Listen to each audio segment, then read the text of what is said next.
Kriti, 2017 was this interesting year for you because on the one hand, you had a movie that people really loved, Bareli Ki Barfi, and then there was a movie that most of us critics definitely completely I know savaged. you did it. Yeah, I think a lot of people did, and really didn't do well. Yeah.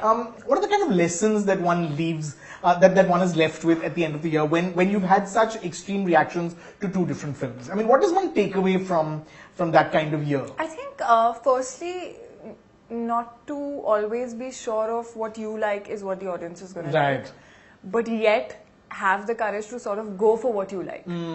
And second, I think both don't stay for too long. Yeah. After Rabta not working, the moment a Bareli worked, I think people's reactions changed a little. Right. And then they changed back again.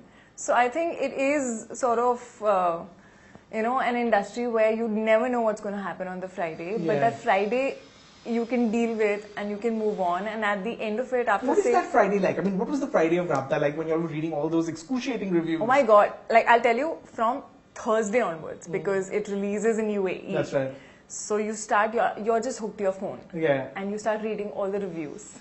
And the ones that you don't like and the ones that, pinch a little harder, obviously put you down. Right. But I think after that, I think what's important is to actually sit down and see what has worked or what has not worked. And then just move on. How has your life changed? How have things changed at home? How has your life changed since you became an actress?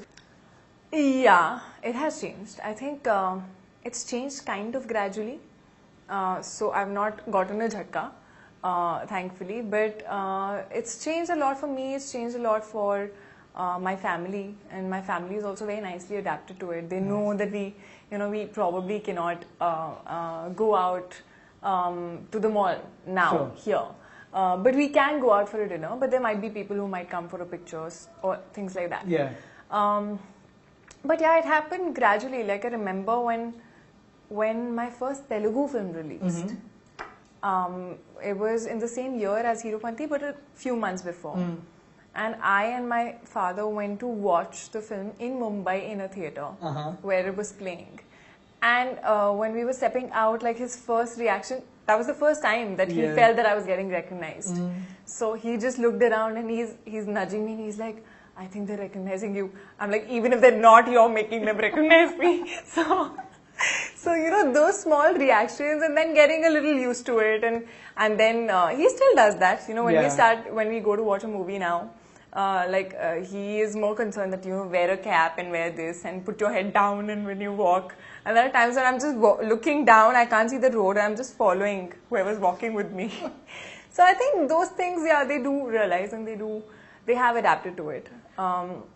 But sometimes I think, because they're not used to it, it's a little like, why have you said this on Twitter? Why have you written that? No, I don't think you should write this. I don't think you should talk like that. So I'm like, let me be normal, just let me be. Does social media actually allow you to be normal? Do you feel today that, I guess in your case, because you're young and because you're new, there was, you probably don't remember a time before social media, but, do you feel like there's just a lot of pressure to say the right thing, to react in the right manner? See, that's not only social media. It's there normally when you interact with media also. Yeah. Sometimes if they ask you questions which are on matters that are controversial, although you do have an opinion and you do want to say something, you have to make sure that you either filter it right or say it diplomatically or don't say it. Yeah. Because I think your opinions are taken, one word is picked up, and it becomes a much bigger issue. So sometimes, you are like, I think it's frustrating also because, sometimes you do have an opinion and you're like, let me not talk about it. But I think to each his own. I'm not someone who doesn't voice out my opinions on anything at all. But then I choose what to and what not to. And when it's on social media, like a Twitter or an Instagram, I share things according to my feeling. I don't really care so much. I think trolling is something that I'm not bothered about. But do you read comments? I do. But then I do also block the comments that I sort of feel are offending or the person is not talking in a very clean manner. But have trolls ever made you feel just terrible about yourself? Have they? Do you allow to get to you to that? Are you able to not let it get to you? Yeah, I mean, till now at least. Till now, I don't think I've been trolled so much for anything in particular that it becomes a news in itself. So that hasn't happened. But if somebody is saying something which, I think you should treat them like people you don't know in the world. Yeah. Who'll have an opinion just as everyone has an opinion. Everybody's opinion doesn't matter to you, right? Everybody's saying something to you. I mean, you're a stranger to me. So, okay, if you're criticizing me in a good way in terms of my work, then I do give it a thought. But if you're just saying something for the heck of it, I filter it. What about the paparazzi culture? I mean, it just feels like you guys can't There's do a runway anything. everywhere. Yeah. It just feels like you can't do anything without being kind of photographed. This whole airport look. And it feels like everyone complains about it, but everyone has to kind of participate in it because that's what the culture has become. I was talking to Saif Ali Khan recently, and his son, his 1-year-old son, is like this Instagram darling, right? Everyone, I mean, the paps love him. Too cute. Exactly. And he's like, we're banning him from going to church on Christmas because we just need to, to make sure that he doesn't, because the paps come out and then it makes life difficult for everyone else. I mean, how do you navigate this? Is it just like, do you just have to accept that now this is the life? Yeah, you just have to. But at the end of it, it's not, you don't need to take too much stress. Sometimes for me, it's like, okay, I want to look good. When I'm photographed, I want to look a certain way, or I do know that I do have a certain fan following that do like me for the fashion sense that I have, and I take it, and I like wearing like good stuff or being dressed well. But there are days if I'm not, it doesn't matter. So I don't take it like, oh shit, today I don't have. But what if the day that you're having a bad hair day, or the day that you don't want to put makeup on, but you just want to go out and have a meal? I mean, does that put a lot of pressure that, oh God, I'm going to have a hat on, or I'm just going to go out without makeup? I have shades on, yeah. Not at night. I've still not done that. People have shades on at night. That's also. True. I've always wondered. I mean, Rishi Kapoor says, "Kya kar rahe ho, bhai?" Correct. Yeah. No, but I don't think that matters. Yeah. See, I don't think anybody writes badly even if you go in track pants and chappals. They're not going to say that, why are you wearing this? Don't they kind of circle it and go like, look what she was wearing, repeat an outfit. What do you, I mean, I never understood this. I mean, you can't repeat an outfit. What are you supposed to have like? Apparently you can't repeat a belt also. Wow. I've seen that happening on people. And I'm like, but it depends. I think some sites sort of take it positively also, that we like how she took it out for another outing. Right. Which is normal, guys. We don't throw our clothes. Yeah. And some guys do make their circles, but then, I mean, it's their job. I don't know what. Right. So I think you should just not allow it to get to you as much. I mean, yeah, if I do have something really cool to wear at the airport, I would probably save it for the airport and wear it. Right. But the day I don't, I would just wear a normal white ganji and like a denim and just walk out like I normally do. Sure. I don't think anybody can pinpoint and say what the hell is she wearing. Have you been severely criticized in your dressing? Not severely, but no, not severely yet. Right. But yeah, there are some hits and misses, and in that also, in the same outfit, it's happened with me that one person has said best dressed and the other has said worst dressed. Right. So it's actually an opinion. Correct. I don't think you can do much about it. True. I'm best dressed for you, and you feel I should have opened my hair instead of tying, but I wanted to tie my hair. Right. So I think I don't think you can go literally. It's like each person's opinion, which can be different from the other person. Correct. So you just do what you think is right. And at the end of it, I don't think it really matters if the same outfit can get best dress and worst dress into different sites, and then really it doesn't matter. Right. It feels like today, being an actor, there's so much more to being an actor than just the acting. Yeah. There's the brand endorsements, and there's these airport looks, and there's the whole social media presence. Yeah. I mean, did you find that sometimes, does that ever weigh on your work? When you're prepping for a part, when you just want to be in the zone working, do you find that there are just too many distractions sometimes? And how do you sort of cut off from that?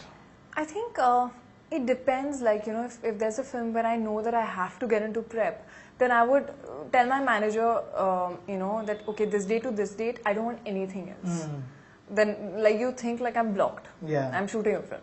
So I think you need to give priority. Of course, when you sign up with certain brands, you need to make sure that you're giving them time enough so that they can do their bit and have their shoot done and all of that. But apart from that, you can't let your films or your prep get affected because of all this. Because you're first an actor and then a celebrity, probably. Right. At least that's how I want to take it. Because I think everything depends on your films. You know, if your films are not doing well, if you're not doing well in the job that you're supposed to, then all these also sort of start getting off. How much does being an ambassador for cosmetic brands and for top cosmetic brands and fashion brands sort of determine the work that you can do on film? Would you play a character that has to look really disheveled and you know, is someone who's perhaps not beautiful on screen? Will that, you know, do you have to think about that because you're endorsing so and so cosmetic brand? No, not at all, not at all. I never ever think like that. I don't think I'm playing a character. That's not me. And of course, you do know how I look normally. Yeah. Which is why you've taken me as your brand ambassador. So I don't think it makes it's at all even a thought that crosses my mind. Be it a cosmetic brand, being like, you know, I mean, I'm endorsing. I do have a brand of my own, which is Mistaken. So that's got like Western clothes and stuff. But I'm playing a character who doesn't care about what she wears. Right. And she's like completely jhalla and almost like a boy, and you know, is not bothered. She's wearing the same jacket 5 times and 6 times, it doesn't matter. So I don't think it ever sort of crosses my mind that okay, I'm endorsing this, so I can't do this in my film. Not at all. Finally, Kriti, is there a role model? Is there someone that you look at, you know, actor, actress, and say, that's the kind of career I'd like to have. That's the way I'd like to be remembered. Career, I'm not sure. I don't think. I mean, I do admire a lot of people for the choices that they've taken and the way they lead their lives. I would probably take 2 names. One being Priyanka Chopra. I think she's someone who started at a very early age, is super confident, has done different kinds of roles, taken up work, balanced it well, you know, where there's been a Dostana, there's been a Barfi. Yeah. And she's also gone ahead and done Quantico, and she's done her singing, so she's done what she's felt like. Right. She's never followed a path that, okay, this is supposed to be the set pattern and this is the formula for success and all of that. I think she just followed her heart, which I completely admire. And she's someone who seems very secure. Yeah. You know, I think most actors are like watching over the others, who's doing what, and you're feeling a little insecure that what next and all of that. But I think somehow she appears like very, very secure with whatever she's doing. And I think the other, I would say, is Anushka.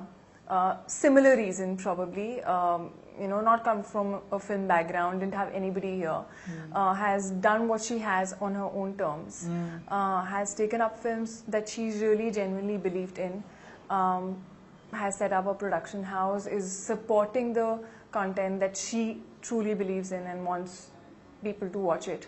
And you know, even like at parties and all, I don't ever see her as a part of any clan. Right. So she's herself. She's not trying to change or trying to be someone else to fit in.